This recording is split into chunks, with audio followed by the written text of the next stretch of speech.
Two teachers. Same school district, same salary schedule, same starting date, September 2009. Both earned $41,000 their first year.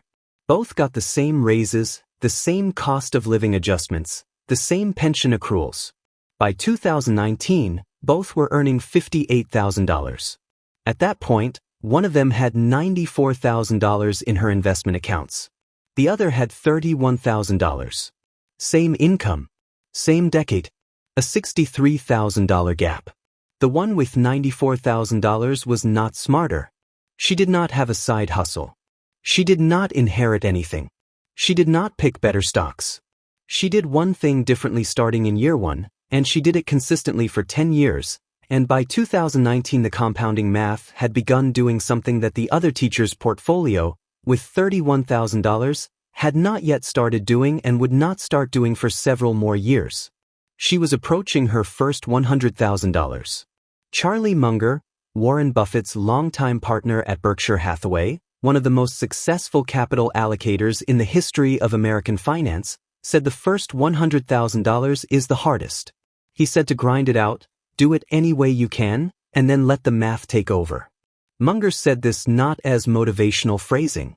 He said it because he understood compound interest at a mechanical level, and at that mechanical level, the first $100,000 occupies a structurally different position in wealth building than every other $100,000 that follows it. Most people have heard this quote. Most people nod at it. Almost nobody has sat down and calculated what it actually means in dollar terms for someone earning $55,000 or $70,000 or $85,000. For someone who does not have Munger's starting advantages or his income but does have the same mathematical reality available to them.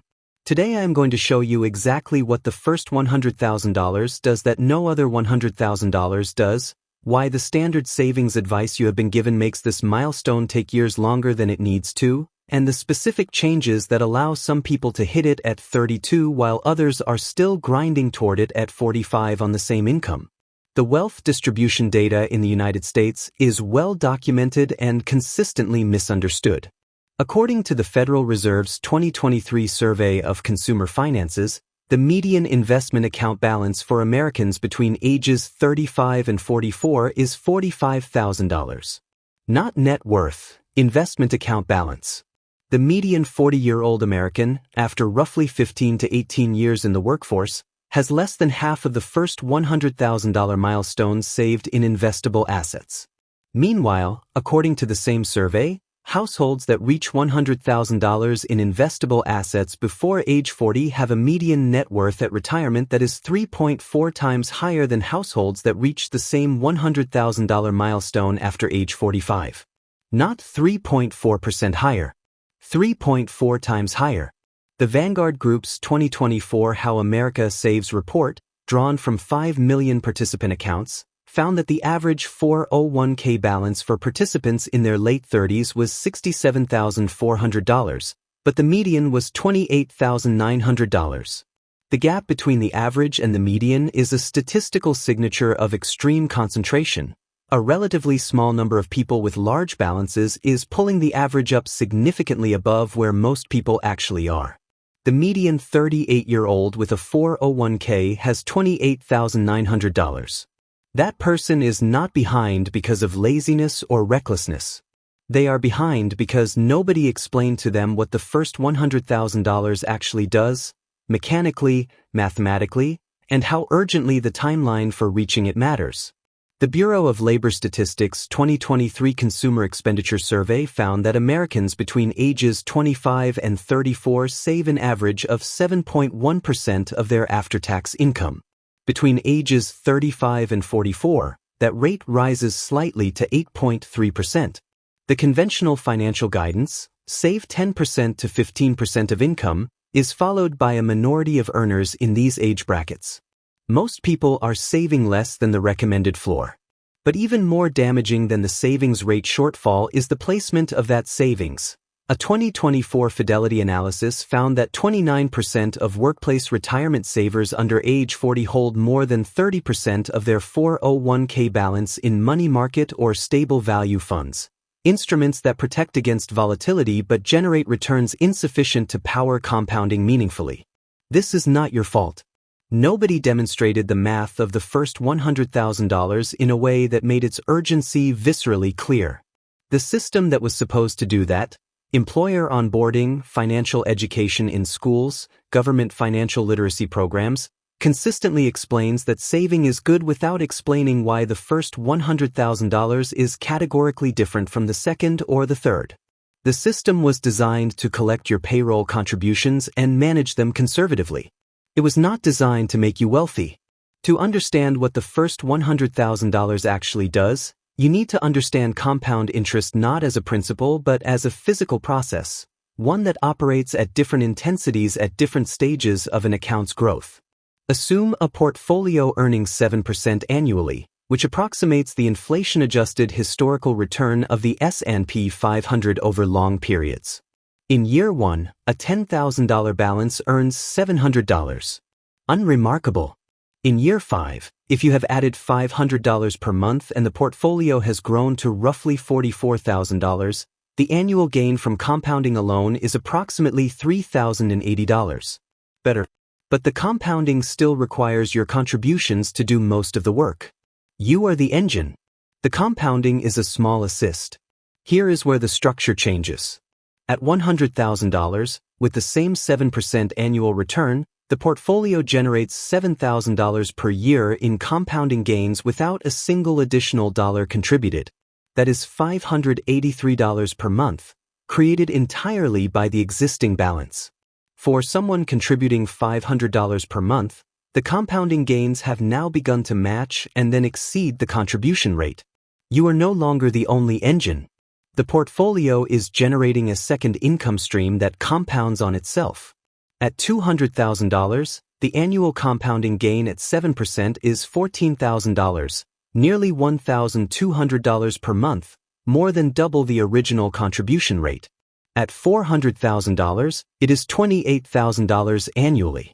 The contributions become progressively less important not because they stop matching, but because the compounding engine has grown large enough to sustain momentum independently. This is the mechanical reality behind Munger's observation. The first $100,000 is where the engine starts. Before that threshold, you are building the engine. After it, the engine builds itself. Now consider what a 3-year delay in reaching $100,000 actually costs. 2 people, both investing $700 per month at 7% annual returns. Person A reaches $100,000 at age 33.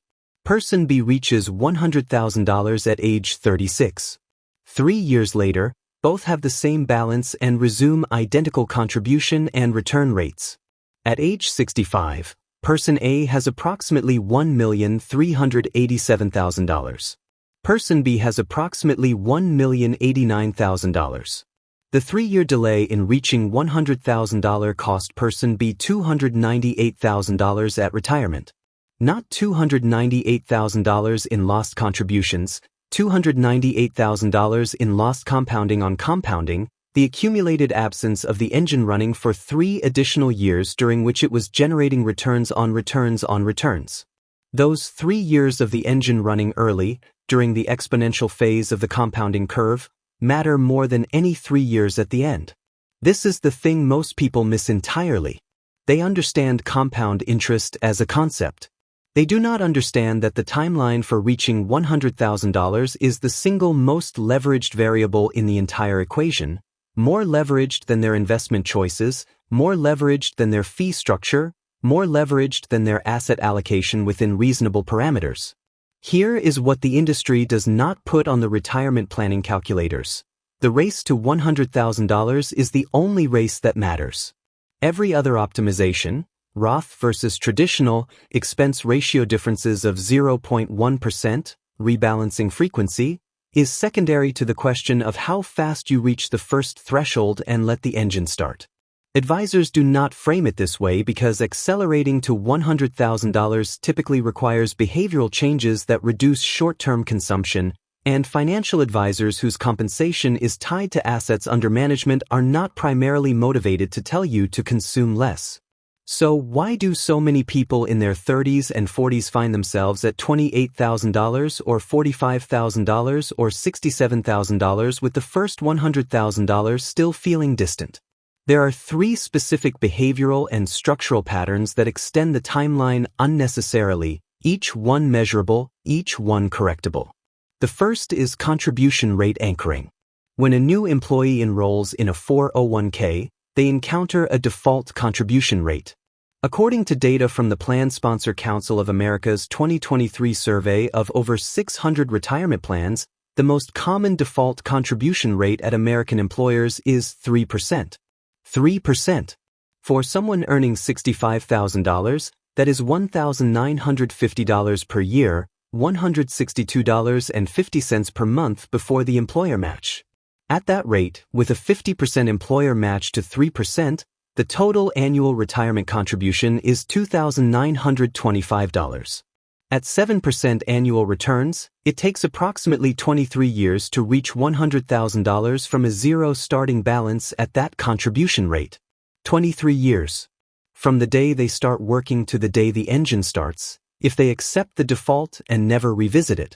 The same employee contributing 12% of a $65,000 salary, $7,800 per year, $650 per month, with the same employer match reaches $100,000 in approximately 9 years. The difference is not discipline. It is a default setting that was never designed to help you build wealth quickly. Employers set defaults at 3% because higher defaults reduce participation rates, which creates legal compliance issues under ERISA. The default protects the employer's plan from regulatory scrutiny. It does not protect your retirement. The second pattern is what behavioral economists at Cornell and MIT have documented as the debt sequencing error. When someone carries consumer debt alongside retirement savings, the conventional advice, pay high-interest debt first, then invest, is sound. The error occurs in execution. According to Federal Reserve 2024 data, the average American household carrying both retirement savings and consumer debt takes an average of 4.1 years longer than necessary to become debt-free because they treat debt repayment and retirement contribution as separate, parallel tracks rather than integrated, sequenced priorities. They pay the minimum on credit cards and contribute moderately to retirement simultaneously, making slow progress on both rather than rapid progress on one. The aggressive sequencing approach, maximize employer match, then attack debt with every available dollar, then redirect the full freed cash flow into investment, is mathematically superior and reaches the $100,000 threshold faster in virtually every scenario where consumer debt rates exceed 8%. The reason most people do not do this is that it requires holding a temporarily lower investment account balance while debt is eliminated, which feels like falling behind. It is not falling behind. It is removing the anchor before trying to run. Consider James. At 29, he had $18,000 in a 401k, $14,000 in credit card debt at an average rate of 19%, and was contributing 6% of his $62,000 salary to retirement while paying $350 per month toward the debt. At that pace, he would have eliminated the debt in 4.1 years and reached $100,000 in his investment accounts at approximately age 39. He switched strategies at 29, dropped his 401k contribution to 3%, capturing only the full employer match, and redirected every other available dollar, plus the freed minimum payment as balances fell, to eliminating the credit card debt. He was debt-free in 18 months. He then redirected the entire freed cash flow, $920 per month, into his 401k and a Roth IRA. He reached $100,000 in his investment accounts at age 36, 3 years earlier than his original trajectory. The engine started running at 36 instead of 39, and at 65 the difference compounds to approximately $180,000. The third pattern is the most psychologically resistant. It is the lifestyle acceleration that occurs at the exact moment when income begins to generate surplus. The moment that should be the most aggressive period of investment is instead the most aggressive period of consumption expansion. This is not a new observation. Thomas Stanley and William Danko documented it in their landmark 1996 research that became The Millionaire Next Door. More recently, a 2023 analysis by the Employee Benefit Research Institute found that workers who received income increases of 10% or more allocated an average of 83 cents of every additional after-tax dollar to increased consumption within 12 months of the raise. 17 cents reached savings or investment. The engine that a raise could power never gets the fuel. The counterintuitive truth is that the years between 28 and 38, when income is rising meaningfully for most professionals, when lifestyle expectations are still being formed rather than entrenched, when the compounding math is most sensitive to additional capital, are the highest leverage years in a working life for reaching $100,000. Not because income is highest then, because the combination of rising income and not yet fixed lifestyle is the most favorable condition for rapid capital accumulation that most people will ever encounter. Most people spend those years upgrading their lifestyle to match their income. The ones who reach $100,000 at 33 instead of 39 spend those years upgrading their investment account instead. The implementation depends on where you are starting from, and the sequence matters. If you are under 35 with less than $50,000 in investable assets and no consumer debt above 8% interest, your single highest leverage action is to calculate what contribution rate gets you to $100,000 in your investment accounts within 7 years, and then set that contribution rate this week. Use any compound interest calculator. The one on investor.gov is free and accurate. Input your current balance, your expected monthly contribution at the higher rate, and a 7% annual return. Find the rate that delivers $100,000 in 7 years or fewer. Then contact your HR or payroll department and set it. Do not optimize the investments first. Set the rate first. Asset allocation decisions are secondary to getting capital into the account consistently and aggressively. If you are between 35 and 42 carrying consumer debt and a retirement balance below $70,000, run the debt sequencing calculation.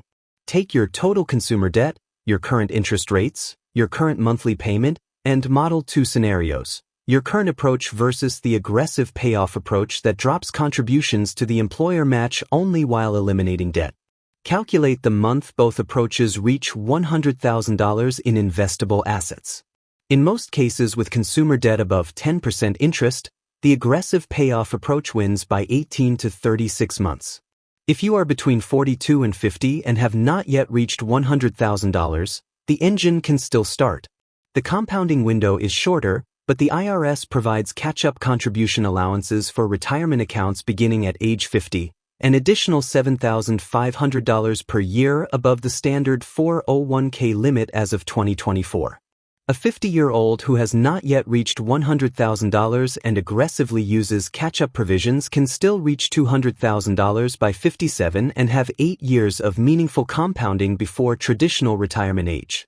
The 48-hour action, regardless of your starting point, log into your retirement account portal, find your current contribution rate, and increase it by 2 percentage points today. On a $70,000 salary, 2 percentage points is $116 per month before taxes, approximately $82 after. Your spending will adjust within 60 days and you will not feel it. The account will feel it for the next 25 years.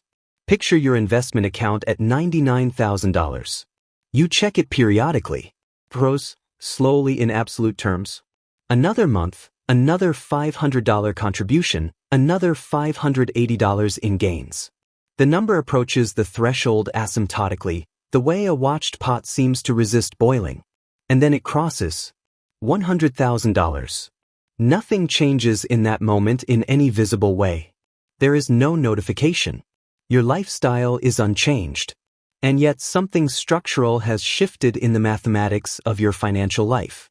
The account is now generating $7,000 per year, $583 per month, in compounding returns at historical rates, without any action from you. That number will be $8,000 next year if the market cooperates. $9,000 the year after. The engine has started, and unlike your salary, it does not take sick days, it does not get passed over for promotion, and it does not require you to negotiate for a raise.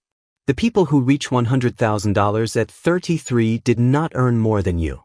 They understood earlier that the only financial question that matters in your 20s and 30s is not which stock to buy or whether to choose a Roth or a traditional account. It is, how fast can I reach $100,000, and what am I willing to redirect to get there faster? The math has been waiting for you to ask that question.